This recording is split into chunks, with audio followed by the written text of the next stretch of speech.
Hi, I'm Jake DeMesa. And I'm Zach Matzel. And this is Sports with Jake and Zach, where we give you all the up-to-date sports info from the school and locally. Winter sports have returned to OHS and the teams are excited to begin a new year. It is great to have the sports back like basketball, track, bowling, and wrestling. Hopefully they have a great year. Speaking of the wrestling team, after finishing 10th in the Long Beach tournament last year, they moved all the way up to 5th this year, so they are starting the season very well. I've seen major improvements, and this could be a great year. I mean, the boys basketball team is another team that could see major improvements this year after going 4-12 last season. Hopefully. For one thing, the Oceanside boys basketball team have already reached last year's win total of 4. They've really played great so far, especially lately. Yeah, after losing 4 out of 5 games to start the year, they've won 3 games in a row, all by double digits. And don't forget that they're 3-1 at home in front of the Oceanside crowd. Based on the way they have played so far, they may be able to sneak into the playoffs this year. Also, after a season last year with more wins than losses, the Oceanside girls basketball team have started the season strong. In professional sports, we will start with the NFL playoffs after a weekend of amazing action with 4 great games. The Patriots, Colts, Packers, and Seahawks all won their games and advanced to set up the underdog Colts versus Pats and Packers versus Seahawks. Yeah, the most competitive and controversial game over the weekend had to be the Packers versus Cowboys game, which the Packers won 26-21. Late in the game, with about 5 minutes left, the Cowboys went for it on a 4th down, needing 2 yards to get the first.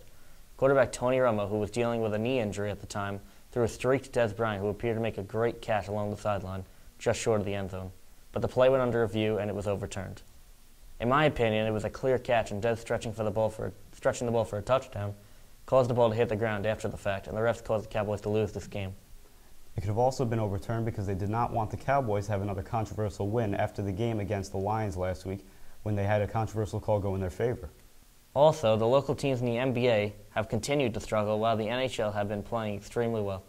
Brooklyn is currently the 7th seed in the Eastern Conference, which would make them a playoff team, but with a record of 16-21, it does not appear they will be a competitive one. The Knicks, on the other hand, are a completely different story.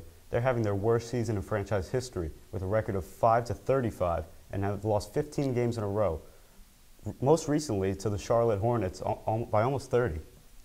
They should start thinking about who they should take with the number 1 pick soon, if not already. Finally, in NHL, our local teams have had completely different seasons. The Islanders, after battling with the Pittsburgh Penguins all year for the lead in the Metropolitan Division, finally jumped to the top and are currently in first place, 1 point behind the Penguins. The team has not won the division title in 26 years, and they will look to keep things going in their next game against the Penguins on Friday. On Tuesday, the Islanders in their last game beat the New York Rangers 3-0 to become 5-0 against their local rivals, the Devils and Rangers, this year. Goals by Anders Lee, Nikolai Kulemin, and Franz Nielsen put the Islanders on top. Speaking of the Rangers, after being over 10 points behind both the Islanders and the Penguins, they have now cut that lead to 7 and have played 3 fewer games than the Islanders. They have won 13 out of their last 15 games and have been playing amazing hockey before losing to the Islanders Tuesday. Forward Rick Nash is tied with 26 goals to lead the league also. To catch all your Islander and Ranger games, tune into MSG and MSG+. Also, don't forget to watch the Oceanside boys basketball team take on Plainview on the road on January 15th. The team needs your support, so make sure you go to as many games as you possibly can. And remember, go Sailors! That's it for our special sports edition of the Sailor Station. Keep checking back for more, and remember, for all things Sailor Nation, we are the Sailor Station.